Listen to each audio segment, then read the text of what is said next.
আপনারা যদি কখনো দুবাইতে ঘুরতে আসেন তাহলে এই জায়গাটাতে আসবেন। খুব মজার একটা জায়গা, একদম শান্তি পাবেন। আমি লাস্টে আপনাদেরকে এই ঠিকানাটা বলে দেব, এটা দুবাই কোন জায়গা। সাথে থাকবেন, পুরো ভিডিওটা দেখবেন এবং আমার চ্যানেলটাকে একটু সাবস্ক্রাইব করে দিবেন যেন আমি আরও উৎসাহ হয়ে আপনাদেরকে এরকম ভিডিও উপহার দিতে পারি। তো যেই কথা সেই কাজ, একটা ভিডিও করলাম। দেখেন তো এই জায়গাটাকে কেউ চিনেন নাকি? যারা দুবাইতে আছেন, যারা এই জায়গায় আসছেন, অবশ্যই তারা বলতে পারবেন। আর যারা বলতে পারেননি বা জানেন না এটা কোন জায়গা, দুবাইয়ের কোন জায়গা, তাহলে আমি ইনশাল্লাহ লাস্টে বলে দেব। আপনারা এই ঠিকানাতে আসবেন, ঘুরে খুব মজা পাবেন। এই যে দেখেন, স্ক্রিন বোর্ড যদি আপনাদের চালানো জানা থাকে তাহলে আপনারা স্ক্রিন বোর্ডও চালাতে পারবেন। এই যে দেখেন তো, এখানে কিন্তু ভাড়ায় আপনাকে স্ক্রিন বোর্ড দেওয়া হয়। 1 ঘন্টা নিলে 1 ঘন্টা, আপনি 2 ঘন্টা নিলে 2 ঘন্টা, 3 ঘন্টা নিলে 3 ঘন্টা, মানে টাইম কতটুকু আপনি নেবেন ওই হিসাব করে আপনার কাছ থেকে প্রাইসটা নেবে। তো যদি আসেন এখানে, আশা করি আপনাদের খুব ভালো লাগবে।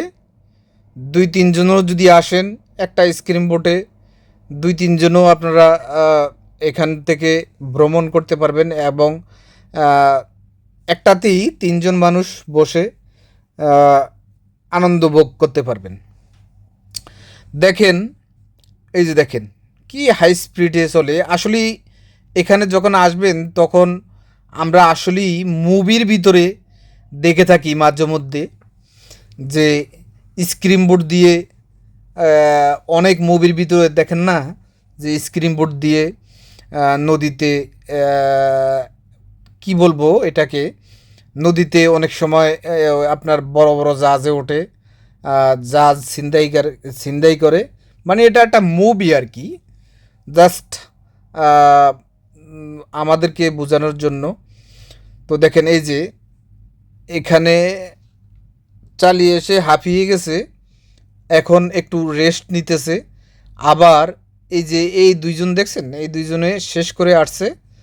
এখন যদি আবার নেয় তাহলে আবার মনে করেন যে পে করে প্রাইস কতটুকু, মানে কতটুকু টাইম নেবে ওই হিসাব করে প্রাইস পে করে তারপরে আবার নিতে পারবে।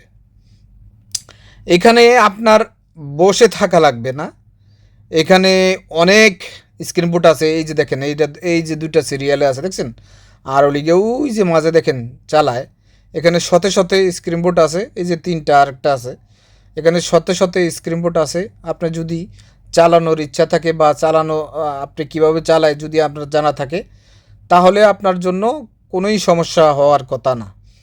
আপনি শুধু ঘন্টায় কতটুকু, কয় টাকা প্রাইস, ওইটা পে করে আপনাকে দিয়ে দেবে। আর যদি আপনি চালাইতে না পারেন, যদি চালানোর ইচ্ছা হয়, তাহলে আপনাকে এখানে শেখানোও হয়। ওই হিসাব করে ঘন্টায় বা আপনার শেখানো কমপ্লিট পর্যন্ত ওরা একটা প্রাইজ নেয়। ওই প্রাইজটা আপনি পে করলে ওরা নিজেই আপনাদেরকে শিখিয়ে দেবে। তো এই জায়গাটার নাম হলো শারজা, শারজা আল তাউন এই জায়গাটার নাম। এখানে শারজা আল তাউন বললেই আপনি চলে আসতে পারবেন। শারজা আল তাউনের সাথেই বিচ, যে ছোট একটা সাগরের সাথে বিচ করছে। তো আপনারা ওই আলতাউন, শারজা আলতাউন বললেই আপনাদেরকে যেই কোনো ট্যাক্সিওয়ালায় নিয়ে আসবে, বা এখানে এসে আপনি কারো কাছে জিজ্ঞেস করলে আপনাকে ওখানে নিয়ে যাবে বা যদি আপনি ট্যাক্সি দিয়ে যেতে চান, ট্যাক্সিওয়ালারে বললেই হবে শারজা আলটাউন সমুদ্রের পার, এটা বললেই আপনাকে নিয়ে যাবে। সবাই ভালো থাকবেন, আমার চ্যানেলটাকে একটু সাবস্ক্রাইব করে দিবেন যেন আমি এরকম